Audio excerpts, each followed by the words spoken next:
body has not been the same. Like, it's just crazy. I think that there was some kind of bone shifting and it never, you know, I don't know. I only have one and that's it. I'm done. Never again. I cannot invest this amount of time and love and whatever into another person. You can't even pay me in dollars to have another child. It's not gonna look. I went through hell and back to have this child. Ditch yourself. Ditch yourself. Congratulations. You're a useless fellow. Ditch yourself.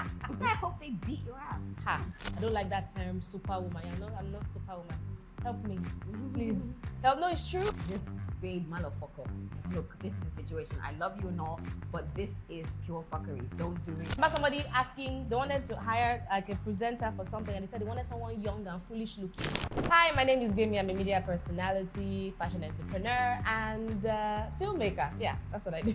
Hi, my name is Toolz. I am also a media personality, property manager, a mom, and a whole bunch of other things. Some things you'll find out very soon. And this is Zikoko Pop. It sounds like a cereal, sorry. When I first met Gbemi, so this is like way back in the day when I was still, you know, relatively new at Beat FM. So it started off with 3 people. So there was myself, Orica, big shout out Rex, and Jason. And then Gbemi came to replace Jason. So because it was like a crew, and they were moving Jason, and Jason wasn't very happy, and Jason was my guy. So I was like, who is this person that's coming to replace Jason? And, you know, to be honest, I actually think Jason was really into classical music, so he probably wasn't the best person for the job. But still, that was my guy. So I was just like, ugh, you know. Can I now tell the story? Oh, God. So what happened was August 2009. I will never forget. 15 years ago. I'm joking. But yeah, it was around that time. I walked into the studio, they introduced me to them, and they were like, you're the bitch that's coming to replace Jason. I was like, Gbemi, I just started this new job. It's okay, but it's all right. But yeah, I was just like, yeah, so that was that. She's actually nice, you know. She presents as wicked, but she's actually nice, you know. Oh, all right. Gbemi's very sensitive. You say this thing all the time. Sensitive. I feel deeply. But to be honest, it's actually not a bad thing. I'm sensitive too, but she presents as like hard like Olumo rock, but she's actually not. I am. She's not. But it's fine. I think being sensitive is, you know, I mean, it's who you are, so that's fine. I feel deeply. Hey, that's fine. That's sensitive. It's okay. But you're like, you know, I feel deeply. She presents as Agbero, but she's if I like I'm you, actually the posh Agbero. If I like you, I like you. If I don't like you, I don't like you passionately. Deeply. Probably hand fan. That's actually not true, because I don't even have a hand fan in my bag now. Okay. She used to have lately his hand fan. I don't know. I feel like I should take like a weapon of some sort. Nigga, really? Like, you know, a dagger. No. Well, okay. Maybe back in the day, jazz, but no more. Jesus Christ, God, I beg. No. I'm joking. Nah, but yeah, some sort of self-protection, but hand sanitizer is always bad. Way before Ebola. Which is a weapon in itself, with a lighter. Way before Ebola, way before COVID. Yeah, hand sanitizer. Gbemi works very hard. Gbemi can and will sell anything it's possible. If you listen to her, she'll say that she sold everything other than, what did you say? Ass. Parts. Except ass. Oh, ass. Yeah. Maybe that should be in your next business. No, Maybe that's that under should God be do not punish me. No, it's not me that they'll use as example. No. Things are moving. It's modern age. No. You're a sexpreneur. No, you know that part in Jennifer where the club turns to bush. No, that not be my portion. No. Omo, she is bold because there are some things that I would dare not like ask, and she'll be like, let's talk to them about it. Let's go right to the top. Let's talk to them about it. That kind of, and I'm just like, my forward though, but it works. It works, you know. So yeah, strip club. Oh yes, women's. We love strippers. They work very hard. I think I've tried the legal route long enough. So I would want to dabble in something maybe slightly. So he's gonna kill me. So my husband's a pilot, and I love watching all these like drug cartel documentaries. I was crazy about Escobar. What's her name? What's the lady? Griselda. Yes, Griselda. So I keep on asking him, like, I mean, if you were just to take a plane and just put stuff in it, and fly it. That one time, as in you're not doing it for years, just that one time. What are the chances you get caught? And he goes, go away from me, get away from me, we can't do this, we can't even have this conversation. But I've reasoned it, just one time. Thing is, a lot of these people, they get greedy. So if you do it once or maybe once or twice a year max, who's gonna catch you? Gbemi is good with numbers. Gbemi is good with like the admin stuff, a lot of stuff. That's not really my, like she says, I'm the one that'll call and just be like, okay, right, you ordered 20 kilos last year. This year, I want you to take 50. Oh, God. But she's the one that, probably just make sure that, people are doing what they're supposed to do and everything. Quality control. Make sure the count is not off. Yes. I've reasoned it. I think strip club is better. But kids, don't do drugs, stay legal, all that shit. Oh, it has to be Busola, right? Yes, definitely Busola yes. Tejimola. Yeah. She is the Oga at the top at MultiChoice. Yeah. So yes, definitely her. Radio. I think radio is my favorite job. Yeah. I would say radio as well. That's my favorite. I also think because of the company. I think BFM Mega Electrics. I always the owner of Mega Electrics, Mr. Rittibosi. I'm not there anymore, but he's still somebody I can call, somebody I'm happy to see, and I'm not like. So if radio, and also I worked at MTV in London, which was like nice. That was just like a party. We did our work, but it was like we went to a party and we did work. That was what it was like. So it was a lot of fun. Yeah. Unhinged, Neka. I don't know if you remember Neka. She had the light-skinned artist with the fro and the guitar. Yeah, she's so artistic. Yeah, eclectic. She was interesting, babe. She came to, there was an alcohol brand that used her as an ambassador that year, and they brought her in to talk about the campaign and everything. She was just like, I don't drink alcohol. And then, honestly, the brand manager collapsed. Like, the person was like, she was like, I don't drink alcohol. I don't watch TV. I don't. And people were listening and they were tweeting like, who the heck is this? She was just really interesting. I couldn't wait for the interview to be over because I was just like, where do we go from here, sis? You're here to push an alcohol brand. You sang a song for the brand, and you're over here saying you don't drink alcohol. Just collect their money back. Yeah, she was unhinged. It was always interesting when I interviewed Timaya. Oh my gosh, like Timaya he talks. I talk, he talks, and he will actually say what's on his mind. It was never normal when I interviewed the band as well, because you didn't know which character would come out, or you didn't know which, I don't know. It was just always like, oh, who are you talking to today? Is this the band? Is this the band? Is this, My first radio interview ever, like I was new on the job, was the band Tongolo days. I was sweating by the end of the interview, like he was all over the place. God, I'll never forget. How much is it costing? Hope nobody will die. Am I going to make money? Is this stressful? Will I have time for other things? Those are basically a bunch of things that I think about or consider before I start anything. I would say one of the things I do now is I make sure I have the right people around me. I've learned that you cannot, with business in general, you cannot really efficiently micromanage because it takes up a lot of time. So if I'm venturing into something new, I look for people that are experts in that field. I try and get them on board. I try and figure out what I can absolutely bring to that, project or whatever. Things I'm not good at, things that are not my strengths, I just, find a way to get people on board that can, do that, rather than me wasting time trying to better myself on something that's not like a natural talent to me. I think we work well together. We don't necessarily agree on everything, but we find some sort of middle ground at the end of the day. Before OffAir was radio, and before OffAir on TV was radio, then YouTube, then TV. So, but this is from 2009, so almost how many years now? 15 years or thereabout. So we work well together. I think it just works. Like she said, I think we work well together. I think the fact that we're quite different as well, I think that's actually what makes this work. I think if we had the same views on a lot of things, I think it would kind of be boring. But I also think that if you watch the show, even though we have different views, one of the things I love about the show is that we can have different views, but it doesn't descend into, I hate you, you hate me, I hate you, let's fight, because I think that's the way society should be. Like, if you like something and I don't like it, it's fine. It's fine. We don't have to be the same person. It's never easy. you know, and when you do get opportunities, try to make the best of these opportunities. Don't squander opportunities. When people put you on, don't disgrace them, you know, make them proud, make yourself proud. And always aim higher. What next? What next? What next? Aim higher.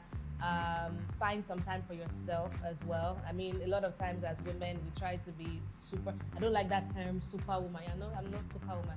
Help me, please. Help. No, it's true, because what happens when they term you superwoman? Oh, women are super, women are this. Yeah, you are doing everything. You are doing everything at home. You're doing, you know, and then you tend to neglect yourself.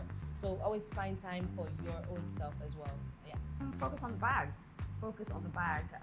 There are a few women in this industry that I really admire. Some people call them tough. Some people say maybe they're a bit difficult to work with. I just see them as really, really driven. I think for some odd reason, women are not permitted to be driven. If you think about it, there are lots of different things that we want as women career-wise, and then maybe, oh, I don't want them to look at me this way. I don't want them. No, go after it, because if you were a man, nobody would really question you. But as women, we're kind of taught not to be, you know, this, oh, people will think that you're difficult, people will think that you're, I think if you want something, if you can see that goal, and you know you need to do this, this, this, and it's legal, go ahead and do it, and make it happen for yourself. If you know me, you know, like, oh, I love my babies, I love my babies. Let's talk about the physical, right? Nobody tells you, nobody can actually really tell you what it's like. My body has not been the same. Like, it's just crazy. I think that there was some kind of bone shifting, and it never, you know, I don't know. I've never kind of gone back. And then it took years for my face to kind of come back, because my nose got really big, and then it took a while for it to come back. But the emotional sides, I don't think I was prepared for how much I love them. One of my greatest fears now after having kids is not being there for them, which terrifies me. And I think it's just the way I love them, I just didn't think it was possible. Like, I literally say that they're my heartbeats outside my body.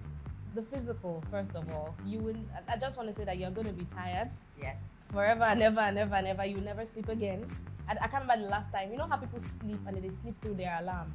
You can never sleep like that again, because you will be on alert even while you're asleep, because any little thing, my child, like you. So yeah, that's one. Like, something happens, your body just, you wake up seven. That's why your mother comes to your room when you were younger and just come and look at you and close the door, because they're just checking to make sure you're okay. So that's one. The time. You can't just up and leave and just say, okay, yeah, so I'm gonna go to Abuja next week. You have to think, okay, what's happening next week? How am I gonna plan for my child? I only have one, and that's it, I'm done. Never again. I cannot invest this amount of time and love and whatever into another person. It's not possible. I cannot. You can't even pay me in dollars to have another child. It's not gonna, look, I went through hell and back to have this child. I'm not doing it again. So this one is like, you know what you say, to treat somebody like an egg. Yes, like it's special, that's, yeah. Nobody also tells you how much of income you lose, because you're spending so much time, you know, taking care of yourself, especially if you have like a difficult pregnancy. There are certain jobs that you cannot do, there are certain things you cannot do. So I lost a lot of money. And then it was also a COVID year as well. So my income suffered that first year. I was just like, Jesus, I've never been so broke in my life. That's one. Nobody talks about that. Nobody talks about how in certain jobs, or should I say in certain fields, once you become a wife and a mom, they kind of push you aside, you know, and this is something we talk about all the time. Funny enough, but when male OAPs have children and when they get married, they're still okay. But once you're a mom, they kind of shift you aside and start looking for the younger people to do certain things, as if your brain has scrambled. Or they kind of do this weird thing where I remember not long after I had kids, it's almost like everybody thinks that you're supposed to be at home all the time. Yeah. So I'll go for an event and they'll be like, oh, where are your children? Where are your kids? I'm like, wait, are they here? But they never ask my husband that.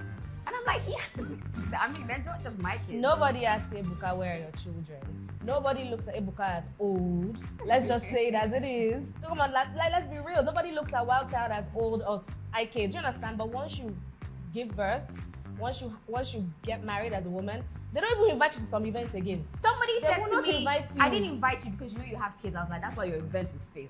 Like, what is that? Like, jobs they won't give you again. I remember somebody asking, they wanted to hire like a presenter for something, and they said they wanted someone young and foolish looking. Those were the words they used. Foolish looking? Like a smally, foolish looking, but like a see. So yeah, you're kind of fighting tooth and nail for that. People also expect you to snap back quickly. You had a baby and so what? What's your stomach big? Hello? I see anybody that says that, particularly guys. I strongly believe that if men were the ones that got pregnant, they would have found a way to make it. Either it would be 3 months, or maternity leave would be like 2 years. I swear to God. Like I remember when I was having my kid, and when I was actually having a baby, and my husband was there, and they put the epidural in my back, and I'm just there, I'm just quiet. And he does this thing, when he's nervous, he laughs. And he's just like, and I'm just like, why the hell are you laughing? Then afterwards he said, if you've seen the needle that they put in your back and the blood, I was like, oh, okay, you know. And I was just like, I know you couldn't do that. You know, small malaria is on the bed for 3 days. You understand? Mine was telling me, thank you. He was like, oh my God, thank you, blood. Oh my God, blood. I was just like, what's the problem? But yeah. So yeah, money, it affects your money, affects your body, affects your time. Oh my God. They're expensive. Oh my God. And then I saw a meme the other day. I was scrolling through Instagram and they said, stop buying clothes for your children. Buy yourself something. Because before you think about yourself, you're thinking about that child and what she's going to wear. Meanwhile, you've not bought anything for yourself. You're not thinking about yourself. So yeah, they come and take over your life. They do. Think well. They do. Just know what you're getting into. Okay, a close friend of mine seems to have taken leave of her senses. She has a lovely husband. Happens to us sometimes. She has a lovely husband and 2 small children, but she became overly friendly with a man at the gym just before lockdown and is seriously thinking about embarking on an affair with him. Sorry, is it that gym? You know, there's a story about this gym that's like supposed to be like hookup central. What? That's what they do. I know her husband would be devastated. She just won't listen to reason about the potential consequences of everyone involved. I can't just stand by and see the possible disintegration of a lovely family. She knows she can't risk anything physical with this man during the current lockdown, okay, but she exchanges endless texts with him and expects me to be excited for her. I'm even wondering if I should tip her husband off somehow, but then I will be betraying our friendship, so I can't do that. Well, what she should do? What are you gonna do? Padlock her loins or what? What are you gonna do? Seize her phone. But she should go and tell the husband though. It's not your business, so better mind your business. I think in situations like that, you need to tell your friend. You need to be very honest. You need to be very honest with your friend and be like, babe, motherfucker. Just sometimes you need to actually tell your friend. No, I have friends that I've been like, look, this is the situation. I love you and all, but this is pure fuckery. Don't do it. Know what you're risking. Know what's going on. Know what could possibly happen. Because if we're gonna be very honest, every now and then, you know, we all lose our senses. Maybe we just get carried away or something. But it's always nice to have somebody that genuinely loves you that will just be like, wake up, dear. Yes. Wake up. Yep. My fiance is pregnant and I've been sleeping with her sister. She's also pregnant. I'm not ready for kids. Should I ditch them both? Ditch yourself. Congratulations. You're a useless fellow. Ditch yourself. I hope they beat your ass. It looks luxurious stay-at-home mom that does nothing and makes content when she feels like it. That kind of thing. I probably would still be in London and still working in entertainment, but more like behind the scenes. So like maybe a little bit boring. Or my dad wanted me to become a doctor, but first of all, I couldn't stand the sight of blood. And then I failed chemistry badly. So I would have been like Dr. Shamisi, one of those ones that does BBLs in Lekki somewhere. Shade! From my BQ. 5 minutes in, already shade.